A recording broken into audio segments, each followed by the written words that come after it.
BJP का हारने का मतलब जनता चुनाव हारी, सिंधिया समर्थक का अजीब बयान। सिंधिया समर्थक इमरती देवी का दावा, बीजेपी की जीत में ही जनता की जीत। मुझे हराने वाली जनता खुद हारी, मैं हार कर भी जीती।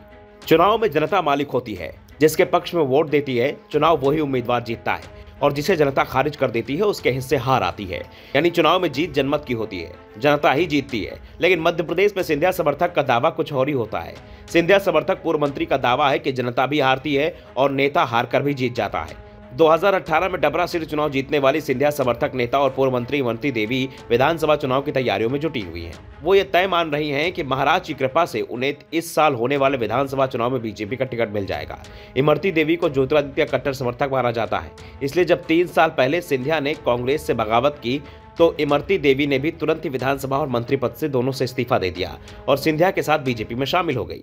शिवराज सरकार में इमरती को कैबिनेट मंत्री भी बनाया गया। उपचुनाव हुए तो बीजेपी ने इमरती देवी को टिकट भी दे दिया, लेकिन इमरती देवी चुनाव हार गई। कांग्रेस उम्मीदवार सुरेश राजे ने इमरती को 7,568 वोटों से हरा दिया था। सुरेश राजे भी इमरती देवी के रिश्तेदार ही हैं। अपनी हार का गम इमरती देवी अभी तक भूली नहीं है। इस समय मध्य प्रदेश में बीजेपी विकास यात्रा निकाल रही है, जिसमें प्रदेश सरकार की योजनाओं को घर घर तक पहुंचाने का प्लान बनाया गया है। बताया गया है कि बीजेपी राज्य में क्या क्या काम हुए हैं। विकास यात्रा जब इमरती देवी के विधानसभा क्षेत्र डबरा पहुंची तो इमरती देवी ने जो कहा उससे सभी लोग चौंक गए। इमरती ने पार्टी कार्यकर्ताओं के साथ बैठक में कहा कि चुनाव मैं नहीं हारी, बल्कि डबरा की जनता हारी है। चुनाव हारने से मेरा क्या बिगड़ा है? मेरे पास तो गाड़ी है, बंगला है, ग्वालियर से लेकर भोपाल तक सरकारी बंगला और सभी सुख सुविधाएं हैं। मैंने आपके लिए कितनी लड़ाइयां लड़ी हैं। ना मुझे हार से मतलब, ना मुझे जीत से मतलब। मैं चुनाव हारी नहीं, मैं चुनाव जीती हूँ। आप ही बता दो, सभी यहाँ बैठे हैं, अगर मैं हार गई होती तो ये सरकारी गाड़ी होती, ये पुलिस हमारे लिए होती, ग्वालियर में सरकारी बंगला होता, भोपाल में होता? नहीं होता ना। इसलिए दावे से कह रही हूँ, मैं तो जीती हूँ, हारे तो आप लोग हारे हो। डबरा की जनता हारी है, मैं हार कर जीत गई और डबरा की जनता मुझे हराकर खुद हार गई। अगर मैं जीत जाती तो डबरा का कितना विकास होता, ये तो आप सभी को पता ही होगा।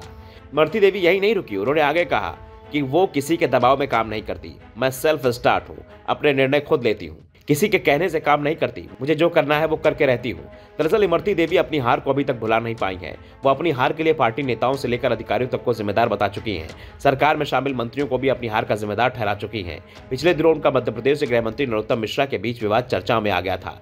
दावा किया जाता है कि यह विवाद पार्टी हाईकमान की भी नजर में आ गया था। नरोत्तम बीजेपी के कद्दावर नेता है, उन्हें 2020 में सीएम पद का दावेदार भी माना जा रहा था, लेकिन हाईकमान ने पिछले महीने दिल्ली में हुई पार्टी की राष्ट्रीय कार्यकारिणी की बैठक में इसे लेकर नसीहत दी थी। दरअसल इमरती ने नरोत्तम की शिकायत ज्योतिरादित्य सिंधिया से की थी और सिंधिया ने यह बात हाईकमान तक पहुंचा दी थी।